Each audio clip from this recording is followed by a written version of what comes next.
I'm John. It's scripture time. I'm reading chapter 22 from the book of Acts, the King James Bible. And my scripture cat, Zoe, is right here with me, helping me read and keeping me company. Chapter 22.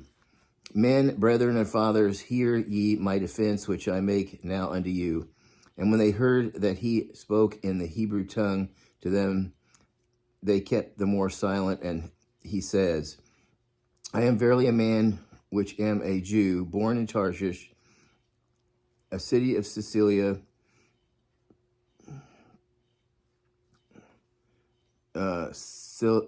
Cilicia. I think it's Cilicia, yet brought up in this city at the feet of Gamaliel, and taught according to the perfect manner of the law of the fathers, and was zealous towards God, as ye all are this day. And I persecuted this way unto the death, binding and delivering into prisons both men and women, as also the high priest doth bear witness, and all the estate of the elders, from whom also I received letters unto the brethren, and went to Damascus to bring them which were there bound unto Jerusalem for to be punished. And it came to pass that as I made my journey, and was come nigh unto Damascus about noon, suddenly there shone from heaven a great light round about me, and I fell to the ground, excuse me, and heard a voice saying unto me, Saul, Saul, why persecutest thou me? And I answered, Who art thou, Lord? And he said unto me, I am Jesus of Nazareth, whom thou persecutest. And they that were with me saw indeed the light, and were afraid, but they heard not the voice of him that spoke to me. And I said, What shall I do, Lord? And the Lord said unto me, Arise, go into Damascus, and there it shall be told thee of all things which are appointed for thee to do.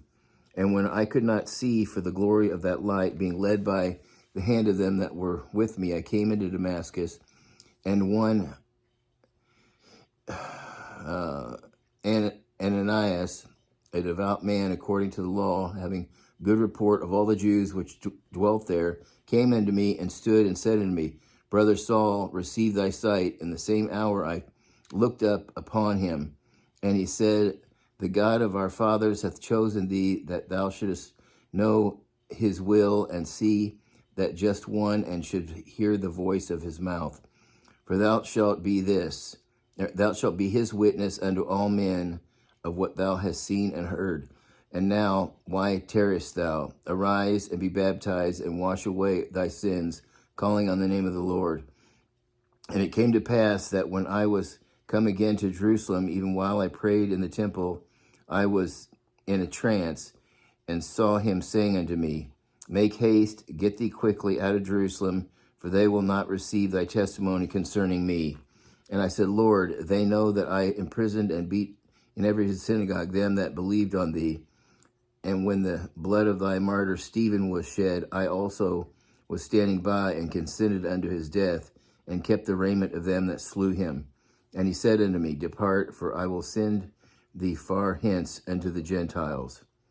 And they gave him audience unto his word, and then lifted up their voices and said, Away with such a fellow from the earth, for it is not fit that he should live. And as they cried out and cast off their clothes and threw dust in the air, the chief captain commanded him to be brought into the castle, and bade that he should be examined by scourging, that he might know wherefore they cried so against him. And as they bound him with thongs, Paul said unto the centurion that stood by, Is it lawful for you to scourge a man that is a Roman and uncondemned? When the centurion heard that, he went and told the chief captain, saying, Take heed what thou doest, for this man is a Roman. Then the chief captain came and said unto him, Tell me, art thou a Roman? He said, Yea. And the chief captain answered, With a great sum obtained. And the chief captain answered, With a great sum I obtained this freedom. And Paul said, But I was freeborn. And then straightway they departed from him which should have examined him. And the chief captain also was afraid, after he knew that he was a Roman, because he had bound him. On the morrow, because he would have known the certainty wherefore he was accused of the Jews, he loosed him from his bands, and commanded the chief priest and all the council to appear, and brought Paul down and set him before them. Well, that's the end of chapter 22. And until next time, God bless.